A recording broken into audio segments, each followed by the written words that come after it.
हाय बच्चा लोग, Soham sir physics Aaradhya classes. Yes दोस्त, ग्रेविटेशन पे लेक्चर नंबर 9 है आज। यस, डिस्कशन में क्या है? Variation in effective gravitational acceleration with latitude due to earth rotation. मामला बड़ा गंभीर है भैया। अर्थ रोटेट होती है ना, तो उसकी वजह से अर्थ पे जो ऑब्जेक्ट है उसके ग्रेविटेशन में क्या फ़र्क पड़ेगा यदि वो ऑब्जेक्ट अपना लेटीट्यूड चेंज करता है तो। अब सबसे बड़ा पंगा ऐसा भी, लेटीट्यूड क्या होता है, लॉन्गिट्यूड क्या होता है, लॉन्जिट्यूड लेटीट्यूड नहीं पता है ना, जानना है ना सारा मस्त डिटेल। तो थोड़ी देर रुक, पहले मैं ये बताना चाहूँगा कि ये लेक्चर आपके स्कूल एग्ज़ाम्स को ध्यान में रख के नहीं है, क्योंकि ये शायद आपके सिलेबस में नहीं है। एक्स्ट्रा नॉलेज है आपके लिए, जान लो। तो इसको सिर्फ सीखने के इरादे से पढ़ना है, रट्टा मारना नहीं है। आज सीखना है, ज्ञान लेना है। और ये ज्ञान स्मॉल जी ग्रेविटेशन एक्सेलरेशन को लेके आपकी जो समझ है ना उसको इजी करेगा। ये ज्ञान बहुत सिंपल कर देगा। तो देख, पहले मैं डिस्कशन करना चाहूँगा स्मॉल जी पे क्या कंटेंट अवेलेबल है आपके दिमाग में जो आपने पढ़ लिया अब तक, ये थियरी पे आने से पहले तक, है ना। बताता हूँ, देख ये दोस्त जैसे अर्थ है, समझ, ये रहा अर्थ। दूसरी बार में हमेशा ओवर राइटिंग होता है, हाथ स्लिप होता है भैया। अर्थ अर्थ अर्थ हो गया, अर्थ, बस चलो समझ लो ये अर्थ है, ठीक है। अब अर्थ की सेंटर यहाँ पे ले लेते हैं, है ना। तो अर्थ के सरफेस पे ये हो गया अर्थ का रेडियस आर ई। तो अर्थ के सरफेस पे यहाँ पे ग्रेविटेशनल एक्सेलरेशन क्या होता है? ये होता है ना साहब, G_me/r²। बिल्कुल होता है, ये तो हम पढ़ चुके हैं पहले। तो रुक जा भैया, तू जो पढ़ चुका है ना उसके अंदर ही कुछ ढूंढ के निकालूंगा मैं। सरफेस पे ये होता है। अच्छा एक मिनट रुक, फील किया है कभी ग्रेविटी को? एक मिनट देख, थोड़ा करवाता हूँ। जैसे अपन यहाँ पे खड़े, अपन यहाँ पे खड़े है ना, तो अपने को ऊपर स्काई दिख रहा है ना कि मेरे ऊपर तो आसमान है यार, नीचे ज़मीन दिख रही है ना, इधर बाजू में समंदर दिख रहा है ना सब। हाँ ठीक है। अब तू मान ले यहाँ पे खड़ा है अर्थ के, तो यहाँ पे खड़ा है तो सर इधर तो कैसे खड़े रहेंगे, गिर नहीं जाएंगे ये धड़ाम से? कहाँ गिरेगा, क्यों गिरेगा? तू यहाँ पे खड़ा है तो तुझे अपने पैरों के नीचे जो ज़मीन दिख रही है ना, यहाँ पर भी तो दिखेगी। तो तेरे लिए इस पॉइंट पे स्काई यहाँ पे होगा, आसमान यहाँ पे दिखेगा तेरे को, और जो दरिया का पानी है वो इधर दिखेगा तेरे बाजू में ज़मीन पे, है कि नहीं? हाँ, तो ये फील करने का, ऐसे ही पढ़ नहीं लेने का सर। लेकिन हमको तो ये नीचे गिरता हुआ दिखेगा, क्यों? क्योंकि राइट नाउ हम लोग अर्थ के बाहर है, उस फ्रेम से बाहर निकल के इसको देख रहे हैं। समझ, तू अर्थ पे खड़ा है तो कभी तेरे को अर्थ घूमता हुआ नहीं दिखा ना। अर्थ से निकल जा बाहर, रॉकेट में बैठ के स्पेस में चला जा, वहां से अर्थ को देखना, ए देख वो घूम रही है, देख अर्थ घूम रही है, दिखेगी ना। हाँ, क्योंकि उस फ्रेम से बाहर आ गया तो उसका रिलेटिव मोशन तेरे को इफेक्ट करेगा। जब तू उसी फ्रेम में है, अर्थ पर ही है, तो तेरा और अर्थ का रिलेटिव मोशन तो जीरो है, तो तेरे को कुछ भी घूमता हुआ नहीं दिखेगा। हाँ ठीक है, हो गया। चलो स्काई पे बात हो गई। अब मुलाइजा गौर फरमाइएगा, इरशाद चल देख, ये सरफेस से थोड़ा हाइट पे चले जाओ, h हाइट तक यहाँ पे, तो g का फॉर्मूला चेंज होता है। क्या होता है? G1-h/re⁻², ये होता है ना। अरे हाँ सर, चलो ठीक है। अब मान ले तू बहुत ज़्यादा दूर नहीं गया है। If your h is double less than re, मतलब ये तेरा जो रेडियस है भाई साहब, ये 6400 किलोमीटर है यहाँ से यहाँ तक का डिस्टेंस, पता है ना आपको। और तू जो ऊपर गया ना वो 10, 15, 20 किलोमीटर तक गया, ज़्यादा ऊपर नहीं गया। तो ये वाला डिस्टेंस इसके कंपैरिजन में तो बहुत छोटा है। तो if distance is very small, height is very small, तो ये फॉर्मूला ऐसे कन्वर्ट हो जाएगा, G1-2h/re। सर कैसे? देख भाई डिटेलिंग है ना, इससे पहले लेक्चर 8 में किया हुआ है। हाँ, आज सीधा फॉर्मूला दे रहा हूँ, और इस होप के साथ कि तू लेक्चर 8 देख के पढ़ गया है प्रॉपर। ठीक है, तो सरफेस से ऊपर जाने पे जी कम तो हो रहा है। सर कहाँ कम हो रहा है? अरे देख, इसका मतलब क्या समझ रहा है तू? देख समझाता हूँ। जी डैश, ये जी है तेरा 9.8, 1 माइनस 2, हाइट मान ले 10 किलोमीटर है, रेडियस है 6400 किलोमीटर, तो 1000 से मल्टीप्लाई कर, कैंसिल कैंसिल, ये सारा बवाल है ना 1 से बहुत छोटा आएगा, तो आंसर तेरा वेरी क्लोज टू 9.8 आएगा। तो बहुत ज़्यादा फर्क नहीं पड़ा है, 9.76 समथिंग आएगा, तो 9.8 से कम हुआ ना। अरे ऐसे भी पता चलता है कम होना यार, ये वैल्यू नहीं भी रखे ना तो भी ये कम होना पता चलता है। कैसे देख, समझ, ये है अपना जी डैश, जी को अंदर मल्टीप्लाई कर, एक्चुअली सरफेस पे तेरा वैल्यू होता है जी, लेकिन यहाँ पे जी माइनस समथिंग है ना, जी में से कुछ कम हो रहा है ना, तो it will be less than g, ये जो आंसर आएगा जी से कम आएगा। तो हम मान सकते हैं ना इस बात को कि सरफेस से ऊपर जाने पे जी थोड़ा कम होता है, थोड़ा कम होता है। बहुत दूर जाएगा तो फिर इस फॉर्मूले के अकॉर्डिंग ज़्यादा चेंजेस यू कैन नोटिस। हाँ चलिए, तो हो गई सरफेस साइड पे जाने वाली बात। अब सरफेस से डीप में आओ, खड्डा खोदो और अंदर घुस जाओ। चलो घुसते हैं, ये रहा सरफेस, यहाँ से अंदर तक आ जाओ डी डेप्थ तक। यहाँ पे जी इफेक्टिव क्या होगा, तो वो होगा G 1 minus D upon R E, same less than G, G से कम होगा ना क्योंकि जी माइनस समथिंग है। समझा? तो ये बात पक्का कर लो दिमाग में कि अर्थ के सरफेस से ऊपर जाएं या डेप्थ में जाए, जी कम होता है। कितना होता है वो एग्जैक्टली जानना है तो ये फॉर्मूले में वैल्यू रख, पता चल जाएगा। लेकिन तुझे एग्जैक्ट वैल्यू नहीं जानना है तो ये नॉलेज तो मिला ना कि जी कम होता है। सरफेस में मैक्सिमम होता है 9.8, उससे ज़्यादा कम कहीं नहीं होता, उससे ज़्यादा कहीं नहीं होता। हाँ ठीक है, तो ये तो हमने सीखा कि variation in effective acceleration due to height and depth, height and depth. अब आज क्या सीखने वाले, with latitude due to earth rotation, earth के घूमने की वजह से क्या फर्क पड़ना है वो देखते हैं, है ना। चलो तो इसका स्क्रीनशॉट ले लो, थोड़ा कच्चा पक्का रिवीजन भी हो गया आपका पिछली थियरी का। चलो अब हम स्टार्ट करते हैं अपना story. What is latitude and what is longitude. भैया अर्थ है ना, अर्थ, उस पे गोले बना दो पेंसिल से। अर्थ लेके आऊं मैं, भाई अर्थ कहाँ है, टेक्नीशियन, ये रहा, नीचे गिर गया अपना अर्थ, ये रहा अर्थ मान ले। इस अर्थ में ना सर्कल्स बना दो पेंसिल से, यूं देखो, ये सर्कल, इसको बोलते हैं लेटीट्यूड। फिर एक और सर्कल, दूसरा लेटीट्यूड, फिर एक और सर्कल, फिर एक और सर्कल, छोटे छोटे सर्कल्स। सबसे बड़ा सर्कल ये मिडल में बनेगा इक्वेटोरियल लाइन पे, ये फिर उससे छोटा सर्कल, फिर उससे छोटा, फिर छोटा।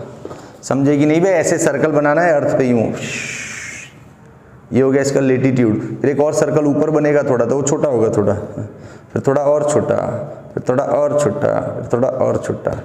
इन सर्कल्स को बोलते हैं लेटीट्यूड। हाँ, अब यही सर्कल ऐसे कर दो, यूं वर्टिकली बनाओ ऐसे यूं, तो ये हो गया लॉन्जिट्यूड। रेखांश बोलते हैं हिंदी में, ऐसे, समझे।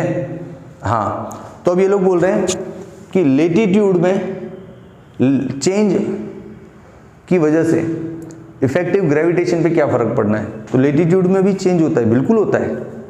बताऊं, देख भाई आराम से रुक, लेटीट्यूड में क्या चेंज होता है समझ। ये रहा अपना अर्थ, समझो, ये रहा अर्थ, ठीक है। ये हो गया इसका सबसे मिडिल वाला सर्कल, यूं पूरा ये सर्कल ड्रॉ करेंगे ना अर्थ के, अरे इसकी बात कर रहा हूं, ये अर्थ देख भाई, ये वाला सबसे मिडिल वाला सर्कल ये रहा ना। हाँ, तो इसमें से जो लाइन पास होगा यूं, ये होता है इक्वेटोरियल लाइन, इक्वेटोरियल लाइन। अब इस सर्कल की जरूरत नहीं, जाने दो।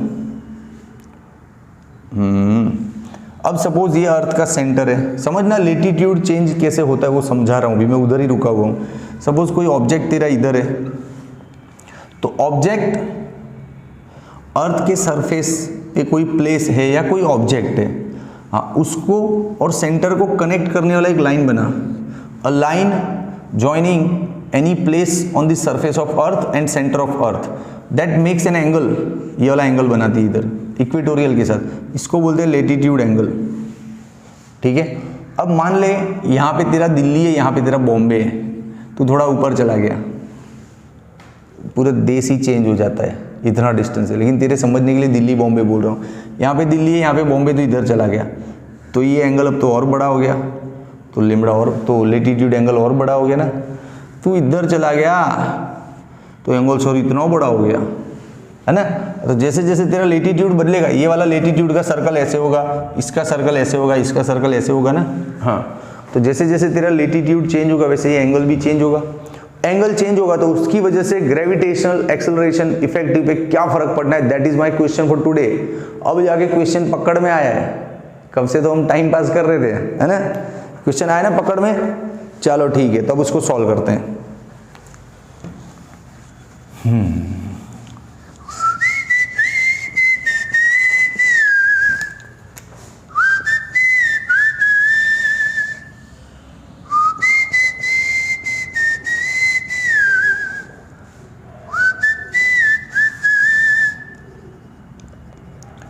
इक्वेटोरियल लाइन, ये कोई भी एक प्लेस है अर्थ पे, अर्थ के सरफेस पे कोई एक प्लेस ले लो, यहाँ पे एक ऑब्जेक्ट ले लो, ये अर्थ का सेंटर कनेक्ट कर दो।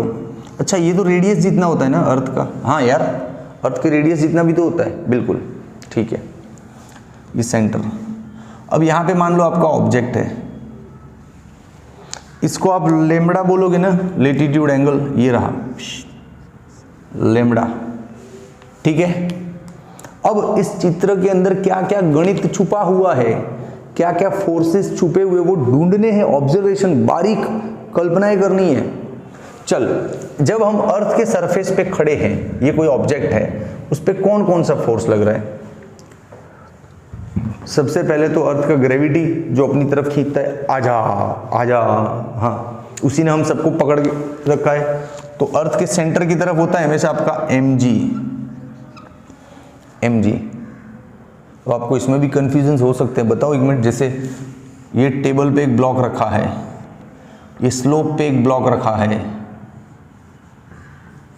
ना, इस दीवार पे एक ब्लॉक लगा हुआ है। देखो इन सारे केसेस में mg कहाँ होगा, इस केस में mg होगा इधर, इस केस में भी mg इधर ही होगा, इस केस में भी mg इधर ही होगा। क्यों? क्योंकि ये सारी चीज़ें अर्थ के सरफेस पे होती है, और अर्थ के सरफेस पे जब चीज़ें होती हैं तो सरफेस के एग्जैक्टली नीचे इधर सेंटर की तरफ mg जाता है, समझा। इसका अर्थ इधर होगा, मान ले गया टूवर्ड्स द सेंटर, गया कि नहीं गया, गया ना, ओके। इसके लिए अर्थ आपका इधर होगा, मान लो यूँ, गया ना टूवर्ड्स द सेंटर, समझे। हाँ, तो अर्थ का जो ग्रेविटेशन फोर्स है वो टूवर्ड्स द सेंटर होता है।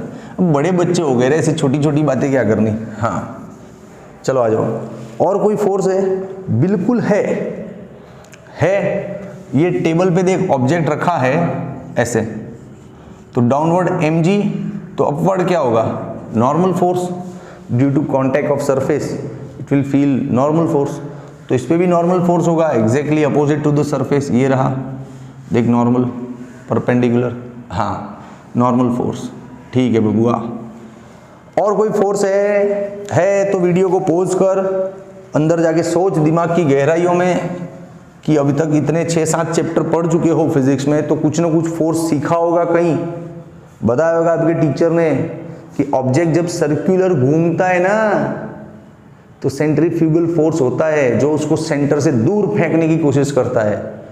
आपने कभी सर्कल घूमती हुई चीज़ों को ऑब्जर्व किया, घुमाओ और छोड़ दो, जूम दूर चली जाती है, वो दूर खींचने वाला फोर्स था ही, लेकिन घूमते वक्त क्या आपने भी पकड़ के रखा था, तो आपका फोर्स और वो दूर ले जाने वाला फोर्स इक्वल था, इसलिए वो घूम रहा था, समझा। तो दूर ले जाने वाला फोर्स होता है सेंट्रीफ्यूगल फोर्स, और पकड़ के रखने वाला होता है सेंट्रीपेटल फोर्स, ठीक है। चलो, लेकिन सर ये कहाँ सर्कल घूम रहा है, अरे घूम रहा है, हाय हाय तेरे तो बड़े पंगे यार। देख जैसे ये ऑब्जेक्ट इधर है, समझ, दिख रहा है ऑब्जेक्ट, ये अपना अर्थ है, समझो ऑब्जेक्ट इधर है, अर्थ अपनी एक्सिस पे रोटेट होता है ना ऐसे यूँ, तो देख तेरा ऑब्जेक्ट भी तो, अरे यार ऑब्जेक्ट भी तो घूमेगा उसके साथ यूँ, अरे तेरी ऑब्जेक्ट कहाँ गिर रहा है भाई, ऑब्जेक्ट शांति रख, देख यूँ ऑब्जेक्ट भी साथ में घूम रहा है ना, इधर ऑब्जेक्ट है, हाँ समझा, सर अर्थ एक्सिस पे रोटेट होता है कि सन के अराउंड? अरे दोनों जगह होता है भाई, अर्थ दोनों जगह रोटेट होता है, दिखना पड़ेगा ना। सपोज ये मेरा मुंह है ना, वो सन है समझ, और ये अर्थ है, तो क्या करेगा, यूं घूमेगा, ये पेरीहेलियन, एपीहेलियन, नज़दीक आए तो पेरीहेलियन, दूर गया तो एपीहेलियन, ऐसे घूमता है ना। ये ऐसे तो घूमता है लेकिन साथ में अपनी एक्सिस पे से रोटेट होता हुआ जाता है, यूं यूं, समझा? ये यूं अपनी जगह पे घूमता हुआ मूव करता है, यूं, समझा? तो दो टाइप का घूमता है, एक तो अपनी एक्सिस पे घूम रहा है यूं, और एक सन के अराउंड घूम रहा है। हाँ ठीक है, तो अपनी एक्सिस पे जो घूम रहा है उसकी वजह से उस जगह पे जो ऑब्जेक्ट है वो भी सर्कुलर मोशन फील कर रहा है, तो ऑब्जेक्ट का सर्कल कहाँ बनेगा भैया, यहाँ बनेगा यूं, उसका रेडियस ये होगा, हाँ ठीक है। अच्छा यहाँ पे लेमड़ा है तो यहाँ भी लेमड़ा होगा, काहे, अरे जेड अल्टरनेट एंगल, हाँ अच्छा एक मिनट बबुआ, तो यहाँ तो ट्रायंगल बन रहा है साहब, तो रुक बनाते हैं, cos lambda adjacent upon hypo. अब एडजेसेंट और हाइपो सिखाऊं यार 11वीं के बच्चों को, तो R is equal to R E cos lambda, हो गया ये कहीं काम आएगा रे इक्वेशन। चलो बैक टू द पॉइंट, अपना पॉइंट क्या था कि इस पे एक तो ग्रेविटेशन फोर्स लग रहा है सेंटर की तरफ, एक नॉर्मल टू द सरफेस ये फोर्स है, और कोई फोर्स है, और कोई फोर्स है, ये सर्कुलर की वजह से सेंट्रीफ्यूगल फोर्स है जो इसको दूर फेंकना चाहेगा, हाँ, which is exactly opposite to the centre. तो इसके रोटेशन का सेंटर ये इधर है, तो इसके एग्जैक्टली अपोजिट इधर सेंट्रीफ्यूगल फोर्स इसको फेंकना चाहेगा। अब सेंट्रीफ्यूगल फोर्स क्या होता है साहब, तो यार इतने 1 से 7 चैप्टर पढ़े, नहीं पता, mv²/r। अब v की जगह हम r ओमेगा लेते हैं तो एक r कैंसिल होता है और फाइनली वो बनता है mr ओमेगा²। हाँ क्या बनता है, mr ओमेगा²। ये सेंट्रीफ्यूगल फोर्स का आइडिया है, mr ओमेगा²। अच्छा अब इसके भी दो कंपोनेंट है, देख बताऊं कैसे, ये लाइन देख ऐसे और ये ऐसे, तो यहाँ भी लेमड़ा दिखेगा, अरे ऐसा डमरू वाला शेप, तो दोनों एंगल इक्वल होता है ना, ये लाइन देख और ये देख, बन गया। अच्छा ये लेमड़ा है तो ये बिना एंगल है, तो ये साइन कंपोनेंट, जिसके साथ एंगल है वो वाला क्या बन जाएगा, कॉस कंपोनेंट। ये तो पता है ना, कोई भी वेक्टर के दो component, A cos A sign, तो इसे इसका ये कॉस कंपोनेंट, ये साइन कंपोनेंट। हाँ अब जाके सेटिस्फेक्शन हुआ, सारे के सारे फोर्स प्रॉपरली ड्रॉ हो गए। अब देखो इन फोर्स को ऑब्जर्व करो कि सर ने परफेक्ट किया है कि नहीं किया है।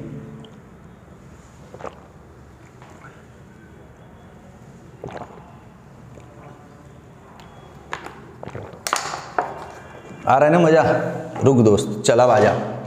अब रिजल्टेंट फोर्स, इफेक्टिव वेट या रिजल्टेंट फोर्स भी बोल सकते हैं। चलो इफेक्टिव वेट क्या होगा, देखो भैया ये दोनों इधर है, ये अकेला इधर है, करो बैलेंस।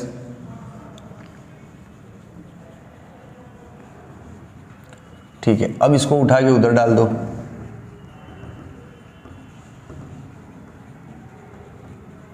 डन। ये n क्या है, नॉर्मल फोर्स, लेकिन यहाँ पे n इफेक्टिव वेट भी कहलाएगा, असरदार वजन, यही है ऑब्जेक्ट का, है ना। ठीक है, तो इसको इफेक्टिव वेट कह सकते हैं, वेट इफेक्टिव। ठीक है, इसकी जगह हम ले सकते हैं m इंटू ए, इफेक्टिव एक्सेलरेशन या इफेक्टिव ग्रेविटेशनल एक्सेलरेशन, ऐसा भी लिख सकते हैं, don't worry.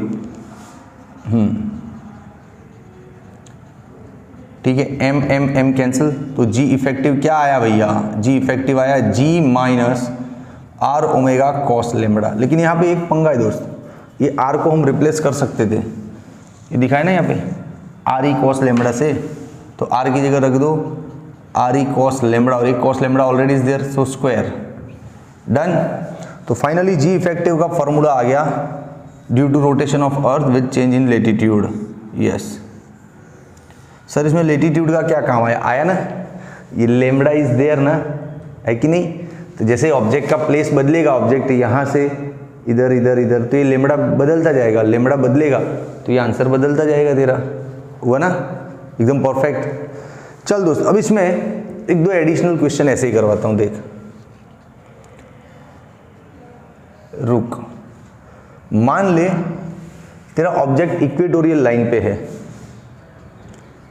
Object equatorial surface पे है, यहां पे है, तो तेरा लेमडा 0 दिखेगा उस वक्त, बिल्कुल दिखेगा यार। देख, दिल से देख, मेरी नज़रों से देख, देखो ये रहा ऑब्जेक्ट यहाँ पे, अभी ये पोजीशन पे ऑब्जेक्ट। मान ले मैं बोलूँ ऑब्जेक्ट इक्वेटोरियल लाइन पे, तो इधर आएगा, तो लेमडा 0 ना। हाँ, तो at equatorial point lambda is 0। अच्छा, लेमडा 0 होने से फार्मूला पे क्या फर्क पड़ेगा? फार्मूला पे फर्क पड़ेगा ना, जी इफेक्टिव, ये जी लेमडा 0 है, मतलब ये कॉस का वैल्यू हो जाएगा 1, तो आपके पास आर ई ओमेगा स्क्वायर बचेगा। खेल खत्म। रुक, अभी तो बहुत पढ़ाना है शांति से। अब इट पोल पे चले गए, आप तो घूमते घूमते यहाँ से, आप पहले कहाँ थे? आप यहाँ पे थे, है ना। अब आपको यहाँ से पोल पे जाना है, यूँ घूमते घूमते, तो जाओ। तो पोल पे जाने से क्या हुआ? आपका जो एंगल है वो π/2 हो गया। हाँ, तो पोल पे गए तो लेमडा क्या हो गया? 90 डिग्री, 90 डिग्री हो गया। अब cos 90 मीन्स 0, तो तेरा आंसर क्या आया? G effective is equal to g only. ही हा। सर, इन दो आंसर से आप क्या बताना चाह रहे हो?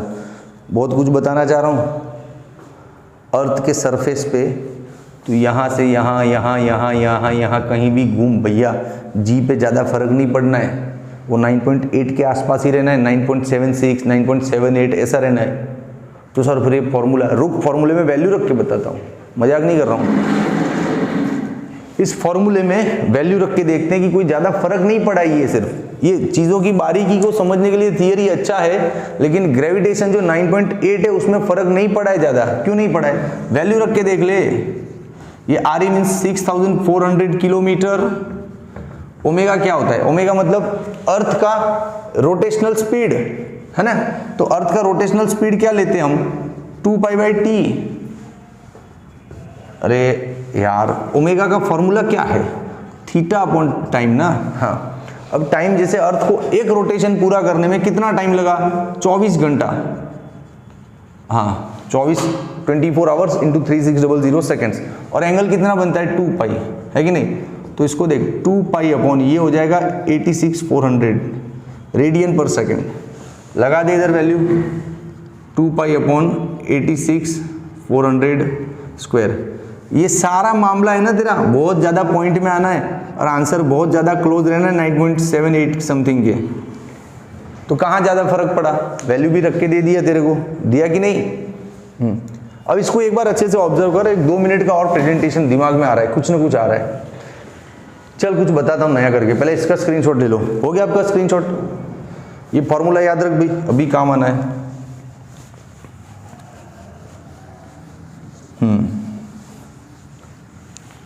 चलो देखो, वेटलेसनेस नया वर्ड आया अचानक से। वेटलेसनेस मतलब क्या? वजन न लगना, वजन फील न होना, दैट मीन्स वेटलेसनेस। वजन न लगना मतलब पता नहीं क्या होता है साहब, तो चल समझाता हूं। देख, वेट मतलब होता है ऑब्जेक्ट का मास इंटू एक्सेलरेशन। अरे mg, वेट मतलब mg ले लेना भाई। हाँ ले बस। अब मैं बोलूँ वेट नहीं लग रहा है, मतलब वेट 0 लग रहा है ऑब्जेक्ट का, 0। अब 0 किस वजह से आया? ये मास तो 0 हो नहीं सकता। ऑब्जेक्ट का मास तो बहुत नेग्लिजिबल होगा, इलेक्ट्रॉन तो भी कुछ तो होगा मास। हाँ, तो इसकी वजह से 0 हो सकता है ना। तो जब रिजल्टेंट ग्रेविटेशनल एक्सेलरेशन 0 फील हो ऑब्जेक्ट को, तब वो वेटलेसनेस सिचुएशन है।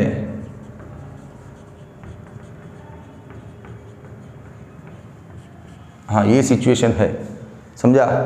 तो ऑब्जेक्ट का इफेक्टिव ग्रेविटेशनल एक्सेलरेशन जब 0 हो, तब ऑब्जेक्ट को वजन नहीं लगता है। और जब वजन नहीं लगता ना, तो तेरे पे कोई फोर्स काम नहीं करना है ग्रेविटेशन के रिगार्डिंग। हाँ, तू अर्थ पे घूम रहा है, अर्थ पे बैठे हुए अपन, अर्थ घूम रही है, अर्थ के साथ हम भी घूम रहे हैं। जब अपने को ऐसा लग गया ना कि वेटलेसनेस है, हम सीधा जूम उड़ के ब्रह्मांड में चले जाएंगे। उसी वक्त। लेकिन हम लोग उड़ के जा नहीं रहे क्योंकि हम लोग वेटलेसनेस सिचुएशन में नहीं है, हमको वजन लगता है अपना, वेट है अपना कुछ, है ना।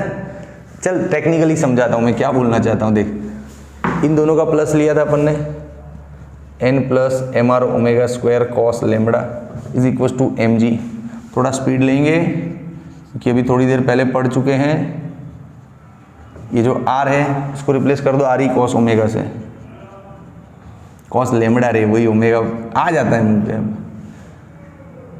M R E omega square cos square lambda. ये हो गया इफेक्टिव वेट, मतलब mass into G effective, mass mass mass cancel, G effective is equal to G minus R E omega square cos square lambda. अब मैं बोलूँ ये object को weightlessness हो गया तो इसका इफेक्टिव जो ग्रेविटेशनल एक्सेलरेशन है वो क्या हो जाएगा, ज़ीरो। ये ज़ीरो हो गया तो ये टर्म इधर आ जाएगा, R E omega square cos square lambda will be G. Done. अब मैं बोलूँ ऑब्जेक्ट मान ली तरह इक्वेटोरियल लाइन पे, इक्वेटोरियल लाइन पे तो लेमड़ा जीरो हो जाएगा, तो लेमड़ा जीरो लेगा, अजम्पशन ले रहा हूँ तो कहीं भी कुछ भी लेमड़ा लेना भाई फर्क नहीं पड़ना है। हाँ, लेमड़ा जीरो ले रहा हूँ तो उस वक्त तेरे कॉस लेमड़ा की वैल्यू क्या हो जाएगी, 1। तो अब क्या रह गया, R E omega square is equal to G, so omega square is equal to G upon R E, square हटा दे रूट आ गया। ये स्पीड से अर्थ घूमेगा ना तब तुझे वेटलेसनेस होगा और तू अर्थ पे नहीं रह पाएगा, यूं जूम करके निकल लेगा। भला हो ग्रेविटेशन का जिसने हमको अर्थ पे पकड़ के रखा है, न देख तू इधर खड़ा था, ये वाले जो फोर्स है ना तेरे को, ये दोनों जूम उड़ा के ले जाते, ये mg ने पकड़ के रखा है कि रुक बेटा कहीं नहीं जाना है, मैं हूँ। समझा कि नहीं समझा? हाँ, तो ये वेटलेसनेस सिचुएशन इसको बोलते हैं और उस वक्त अर्थ का स्पीड इतना होना चाहिए। हालांकि ये एक हाइपोथेटिकल सिचुएशन है, ऐसा होता नहीं है। तो सर अर्थ का जो रोटेटिंग स्पीड क्या होगा, तो इसमें वैल्यू रख देना। जैसे देखिए रहा ओमेगा, जी रख दे 9.8, रेडियस रख दे 6400 इंटू 10⁻3, यहाँ से ओमेगा मिल लेगा। पता कर ले इस स्पीड से मान लो अर्थ घूमता है तो हम लोग जूम गए, है ना। हाँ, चलो एक स्क्रीनशॉट चाहिए ना दासू, ले ले दोस्त, 1 2 एंड 3। देखो भैया ये आउट ऑफ द वे जाके आज पढ़ाया मैंने, और उन्हीं बच्चों के लिए जो मतलब कुछ एक्स्ट्रा और करना चाहते हैं, तो उन बच्चों को ध्यान में रख के लेक्चर थोड़ा स्पीड में भी लिया है, ज़्यादा बहुत बेसिक बॉटम से नहीं कुछ किया है ना।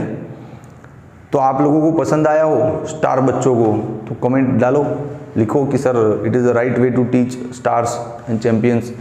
और आपको लगता है नहीं सर मज़ा नहीं आया तो भी कमेंट में लिखो। आपका इस बार का कमेंट और आपका ओपिनियन मेरा अगला लेक्चर कैसा होगा ना उसको तय करता है।